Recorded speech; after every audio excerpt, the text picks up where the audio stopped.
Welcome to Shri చక్ర news బులెటిన్ల ముందుగా headlines. JEE mains పరీక్షకు 5 నిమిషాల ఆలస్యం అనుమతించని సిబ్బంది. ఆంధ్రప్రదేశ్ రాష్ట్ర ప్రభుత్వం ఉచిత ఇసుక విధానం అమలు చేస్తున్నామని చెబుతున్న మైనింగ్ అధికారులు. నూతన ఫిల్లింగ్ స్టేషన్ను ప్రారంభించిన హైదరాబాద్ ఎంపీ సురేష్ కుమార్ షెట్కర్. వర్షాకాలం రాకపోకలు బంద్, రైతన్నల అవస్థలు స్పందించిన ఎమ్మెల్యే యశస్విని రెడ్డి.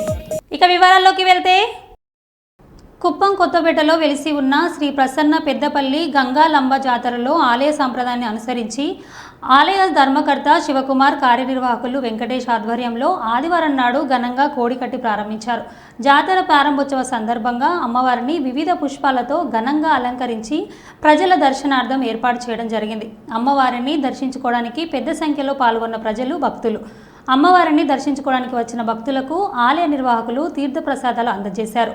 ఈ సందర్భంగా ఆలయ నిర్వాహకులు వెంకటేష్ మాట్లాడారు.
శ్రీ ప్రసన్న పెద్దపల్లి గంగమ్మ దేవస్థానం కొత్తపేట కుప్పం.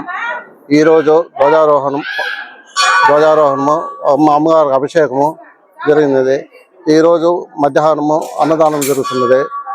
రాత్రికి ఉత్సవం జరుగుతున్నది. 15 దినంలో బ్రహ్మోత్సవం జరుగును. 12వ తేదీ కళ్యాణ ఉత్సవం జరుగుతుంది. 19వ తేదీ అగ్నిగుండము పుష్పపల్లికి బాణవేడుకలు జరుగును. 20వ తేదీ పొంగలు అతి వైభవంగా జరుగును. కానీ భక్తాదులు అందరూ ఇచ్చేసి రావాలని ప్రార్థిస్తున్నాము. వరంగల్ కాశీబుగ్గకు చెందిన మైక్రో ఆర్టిస్ట్ కుసుము లింగమూర్తి శ్రీరామనవమి పండుగ సందర్భంగా రాముని మీద భక్తితో పల్లిగింజ మీద శ్రీరాముని ప్రతిమను గీసి ఔరా అనిపించాడు. ఈయన గతంలో తెలంగాణ ఏర్పాటైన సమయంలో బియ్యపు గింజతో తెలంగాణ ఆకారాన్ని, పల్లిగింజ, బియ్యపు గింజల మీద వినాయకుని బొమ్మను, శనగపప్పు మీద వివేకానందుని బొమ్మను గీసి అందరినీ ఆకట్టుకున్నాడు. మునుముందు మరిన్ని కళాఖండాలు గీస్తానని చెప్పారు.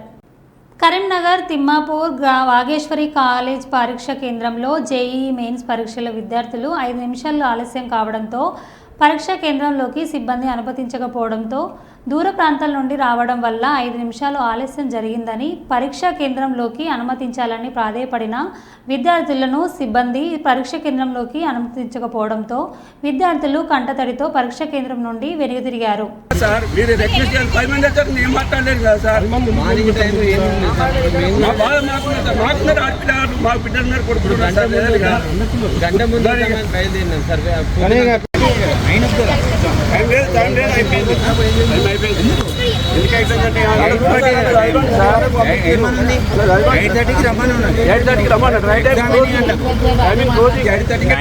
ఎగ్జామ్ ఉంటే మీరు 8:30 అంటే 8:40 కూడా చేసుకోవచ్చు. మాట్లాడుతాను అక్కడ మాట్లాడుతాను మీరు చెప్తుంటే అదే మీ మధ్య చూడిచ్చినామన్నా ఒకవేళ పోయిండు మాట్లాడతాను. సార్ కూడా లేదు ఉంటుంది 8:30కి రమ్మని ఉన్నది. 9 o'clock ఎగ్జామ్ ఉంది. 8:30కే చూపించారు. 8:30 క్లోజ్ ఉంటుంది చూడండి.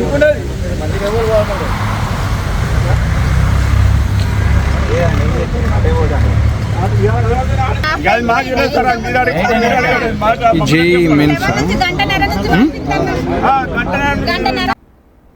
ఆంధ్రప్రదేశ్ రాష్ట్ర ప్రభుత్వం ఉచిత ఇసుక విధానం అమలు చేస్తున్నామని చెబుతున్న మైనింగ్ అధికారులు చేస్తున్న వేదనలపై చర్యలు తీసుకోవాలని ట్రాక్టర్ యజమాని అస్లాం బాషా కుటుంబ సభ్యులెదుట కలెక్టర్ కార్యాలయం ఎదుట నిరసన వ్యక్తం చేశారు. మా జీవన విధానం ట్రాక్టరేనని చీజ్ చేసి నెల రోజులు అవుతుందని, తక్షణమే ట్రాక్టర్ను రిలీజ్ చేయాలని, లేకపోతే మైనింగ్ ఎదుట దీక్ష చేపడతామని హెచ్చరించారు.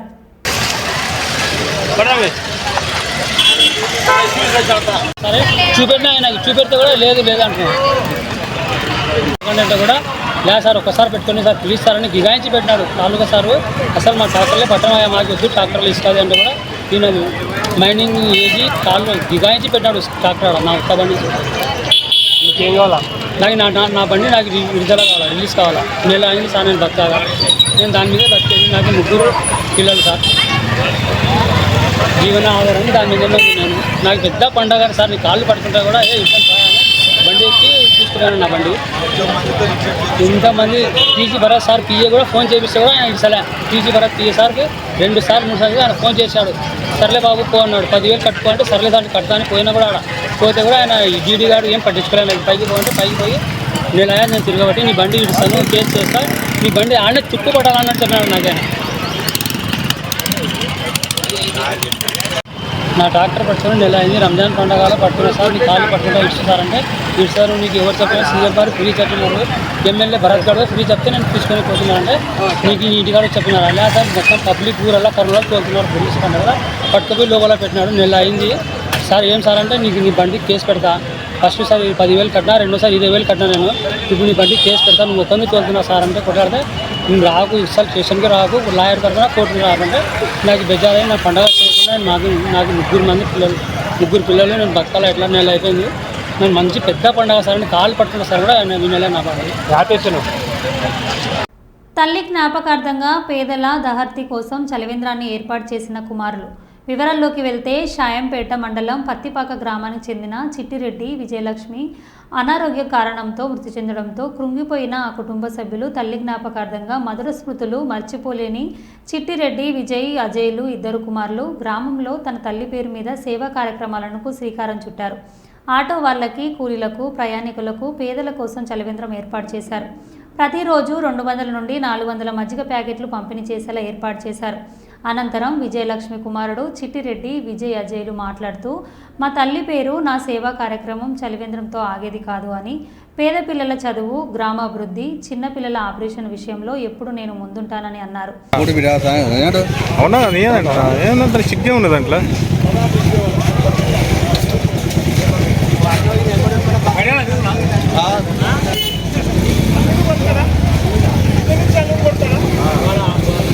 అందరి వాళ్ళ మీద పంచులు లేవట అందరికి ఇచ్చాడు, అందరికి పెట్టించాడు.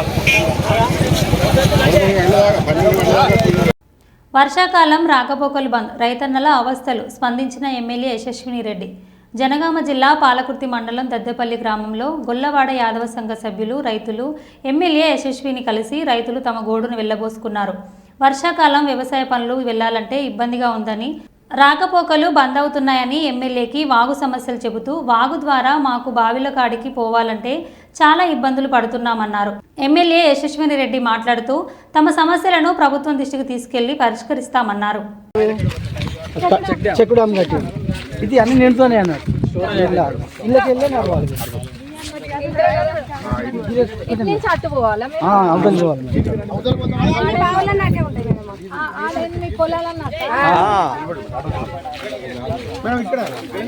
అర్థమైంది.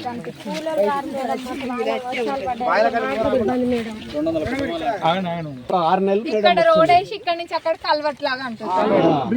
రోడ్డు ఇక్కడ నుంచి అక్కడికి కల్వర్ట్ అంటుంది. అవతల పక్క బ్రిడ్జ్, ఒక బ్రిడ్జ్ అయితే మనకు అవైలబుల్ ఉంటుంది మేడం. ఏదన్నా కూడా అర్థమైంది లేండి. సరేనా, చెప్పిన అయ్య గారు కూడా వస్తారు, చూపియండి.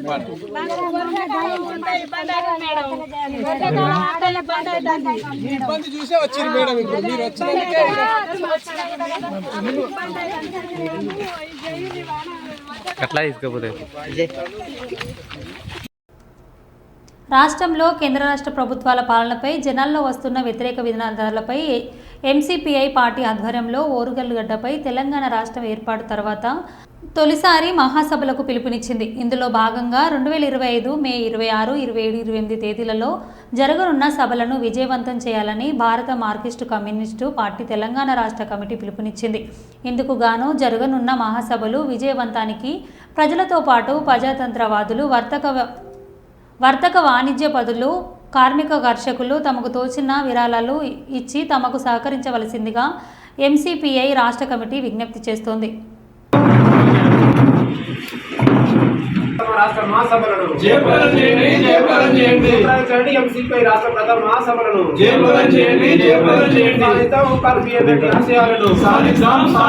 జోహార్ అమర వీరులకు విజయవంతం చేయండి. ఎంసీపీ రాష్ట్ర ప్రథమ మహాసభలను విజయవంతం చేయండి. ఎంసీపీ రాష్ట్ర ప్రథమ మహాసభలను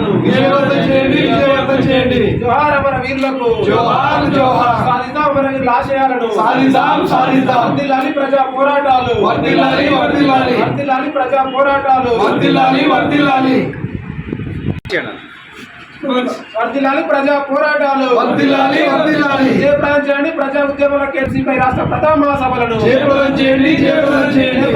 ఎంసీపీ రాష్ట్ర ప్రథమ మహాసభలను కృషి చేద్దాం కమ్యూనిస్టుల ఐక్యతకు కమ్యూనిస్టుల ఐక్యత కృషి చేద్దాం కమ్యూనిస్టుల ఐక్యతకు సాధిద్దాం ఓంకార్ బిఎన్ రెడ్డి ఆశయాలను సాధిద్దాం ఓంకార్ బిఎన్ రెడ్డి ఆశయాలను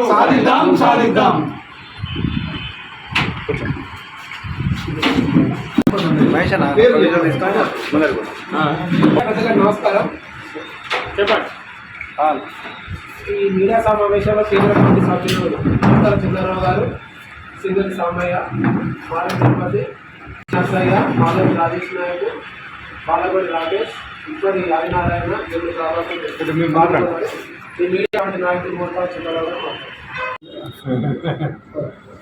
మే 26, 27, 28 తేదీలలో వరంగల్ నగరంలో ఎంసీపీఐ రాష్ట్ర ప్రథమ మహాసభలను నిర్వహిస్తున్నాం.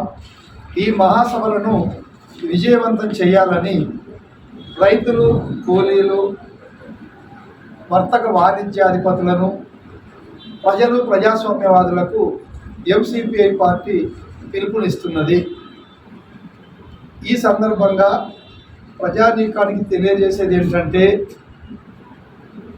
కేసీఆర్ 10 ఏళ్ల పాలనలో రాచరిక పాలనను జీర్ణించుకోలేకపోయిన ప్రజల మనోభావాలను గమనించిన కాంగ్రెస్ అనేక ప్రజా ఆకర్షణ పథకాలను అమలు జరుపుతామని ఇచ్చిన హామీతో అధికారాన్ని చేజిక్కించుకొని 16 నెలలు గడిచినప్పటికీ మహిళలకు ఉచిత బస్సు ప్రయాణం ఒక హామీ మినహా ఏ ఒక్క హామీని కూడా పూర్తి స్థాయిలో అమలు చేయకపోయిన దానివల్ల రోజు రోజుకు ఈ ప్రభుత్వం ప్రజల విశ్వాసాన్ని కోల్పోతున్నదని రుజువైతా ఉన్నది. అదే సమయంలో ప్రధాన ప్రతిపక్షమైనటువంటి బీఆర్ఎస్ పార్టీ కూడా కాంగ్రెస్ ప్రభుత్వంపై చేస్తున్నటువంటి విమర్శలను కూడా ప్రజలు స్వాగతించలేని పరిస్థితి ఉన్నది.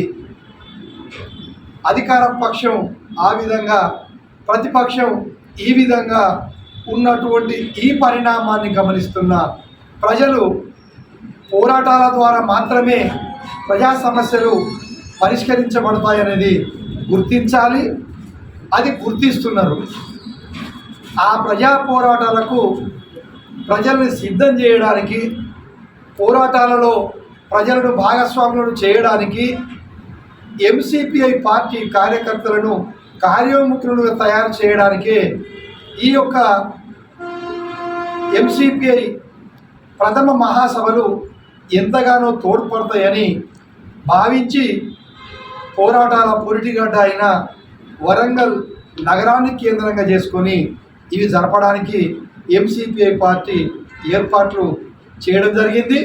దీనికి అన్ని వర్గాల ప్రజలు, వర్తక, వాణిజ్య, పారిశ్రామిక అధిపతులు కూడా మీకు తోచిన విధంగా విరాళాలు అందించి ఈ యొక్క మహాసభలను జయప్రదం చేయడానికి సహకరించాలనేది విజ్ఞప్తి చేస్తున్నాం. సమావేశంలో పాల్గొన్న వారి వివరాలను మా నాయకులు తిరుపతి గారు చెప్తారు. మంచిర్యాల జిల్లాలోని కృష్ణా కాలనీలో బీజేపీ పట్టణ అధ్యక్షులు సత్రం రమేష్ ఆధ్వర్యంలో సీతారాముల కళ్యాణం అంగరంగ వైభవంగా నిర్వహించడం జరిగింది. ఇటు కార్యక్రమానికి మంచిర్యాల జిల్లా బీజేపీ మాజీ అధ్యక్షులు వెరబెల్లి రాఘునాథరావు, బీజేపీ కార్యకర్తలు పెద్ద మొత్తంలో పాల్గొనడం జరిగింది.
తనపై అవిశ్వాస తీర్మానం పెట్టలేక అసత్య ఆరోపణలు చేస్తున్నారని కర్నూలు మేయర్ బీవై రామయ్య తెలిపారు. మేయర్ క్యాంపు కార్యాలయంలో నిర్వహించిన విలేకరుల సమావేశంలో మేయర్ రామయ్య మాట్లాడుతూ తనపై ఆరోపించిన వాటిని రుజువు చేస్తే తాను దేనికైనా సిద్ధమన్నారు. టీడీఆర్ ఫండ్లను తనకు ఎలాంటి సంబంధం లేదన్నారు. బాలసాయి బాబా ట్రస్ట్ చైర్మన్ రామారావు నుంచి తను అప్పు తీసుకున్నానని తెలిపారు. అప్పు తీసుకున్న దానికి టీడీఆర్ బండ్ల అవినీతికి నాకు ఎలాంటి సంబంధం లేదన్నారు. తాను 2 ఫ్లాట్లను డబ్బులు చెల్లించి కొనుగోలు చేసి విమర్శకులు చేయడం సరికాదన్నారు. ఇప్పుడు తనపై విమర్శలు చేసిన వారికి వైసీపీ అధికారంలోకి వచ్చాక వదిలిపెట్టే ప్రసక్తి లేదని హెచ్చరించారు. 4 సంవత్సరాల తర్వాత అవిశ్వాసం పెట్టడానికి వాళ్ళు చేసుకోవాల్సిన ప్రయత్నాలన్నీ చేసుకునే తర్వాత ఇంకా ఏమీ చేయలేమని చేతులెత్తేసి నా మీద అబ్బండాలు వేయటం మొదలుపెట్టారు. అంటే వాళ్ళ ప్రభుత్వం వచ్చి కూడా దరిదాపుగా సంవత్సరం అవుతుంది.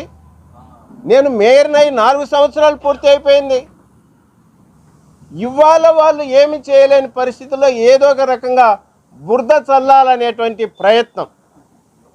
వాళ్ళు చేసిన ఆరోపణలకు ఇప్పుడు మీ అందరి ఎదురుగానే సమాధానం చెప్తాను నేను.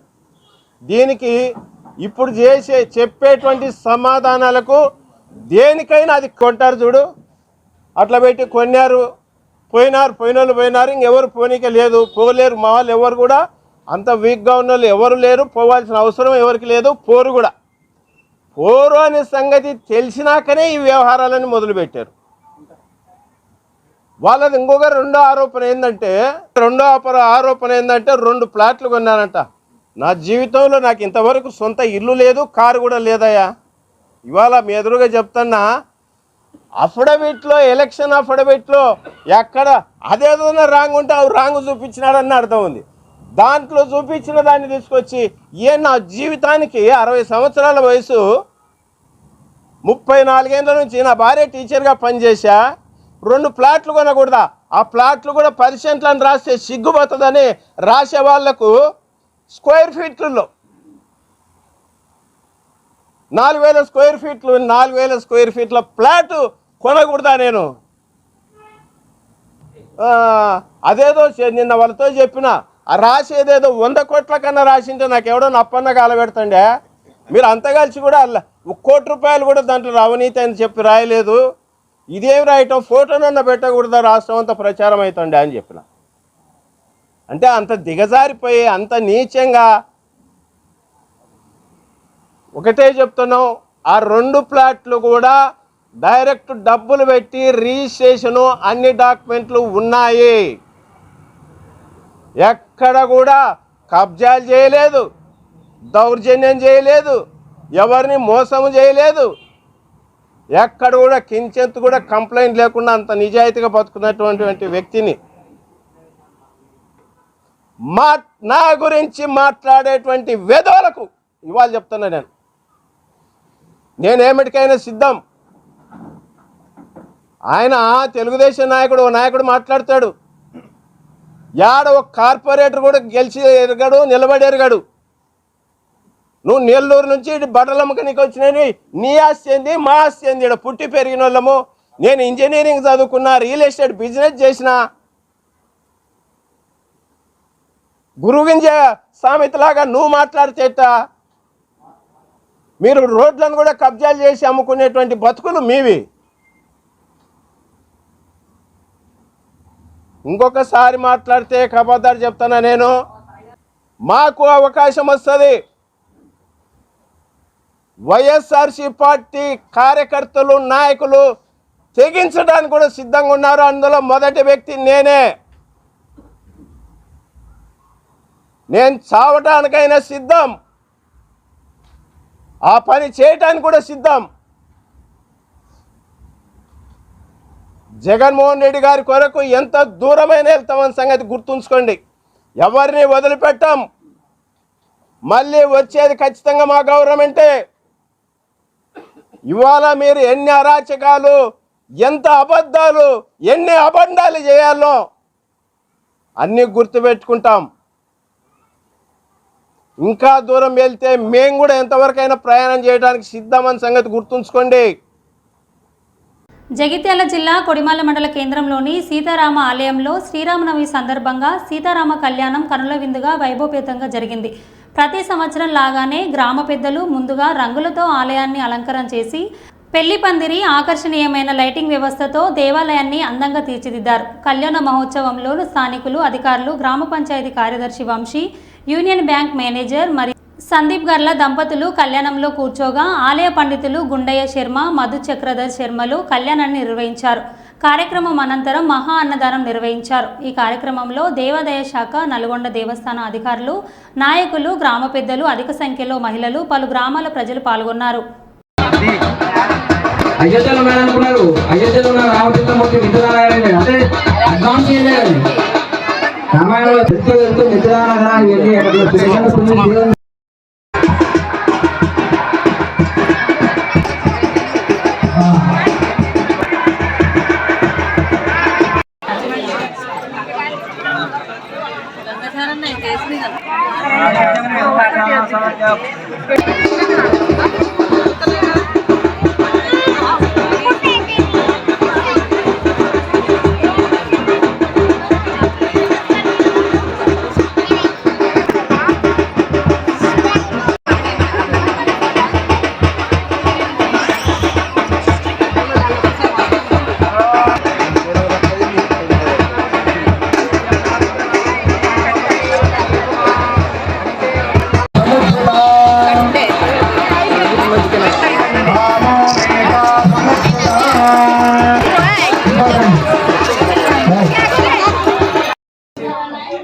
ఈరోజు శ్రీరామనవమిని పురస్కరించుకొని గ్రామ ప్రజలందరికీ మొట్టమొదటిగా శుభాకాంక్షలు తెలియజేస్తున్నాం. ప్రతి ఏటా శ్రీరామనవమి సందర్భంగా కొడిమాల గ్రామంలోని శ్రీ సీతారామస్వామి ఆలయంలో మరి శ్రీరామనవమి సందర్భంగా కళ్యాణోత్సవం చాలా వైభవంగా జరుగుతుంది. పెద్ద ఎత్తున ప్రజలు, భక్తులు అధిక సంఖ్యలో పాల్గొంటారు. మరి గ్రామం ప్రజలు కూడా చాలామంది సహకరించారు. ఇటు కళ్యాణోత్సవానికి సహకరించిన ప్రతి ఒక్కరికి ధన రూపేణ, వస్తు రూపేణ సహకారాలు అందించిన ప్రతి ఒక్కరికి కూడా ఆ రాముని కరుణా కటాక్షాలు ఉంటాయి. ఎల్లవేళలా ఆశీస్సులు అందుతాయి. ఈరోజు ఈ కళ్యాణోత్సవంలో ముఖ్య అతిథిగా గ్రామ పంచాయతీ ఈవో గారు, తర్వాత ఎండోమెంట్ అధికారులు, నల్లగొండ ఈవో గారు, తర్వాత కార్యదర్శి గారు, గ్రామ పంచాయతీ కార్యదర్శి గారు కూడా పాల్గొన్నారు. అలాగే మరి ప్రజలు కూడా పాల్గొన్నారు. అత్యధిక సంఖ్యలో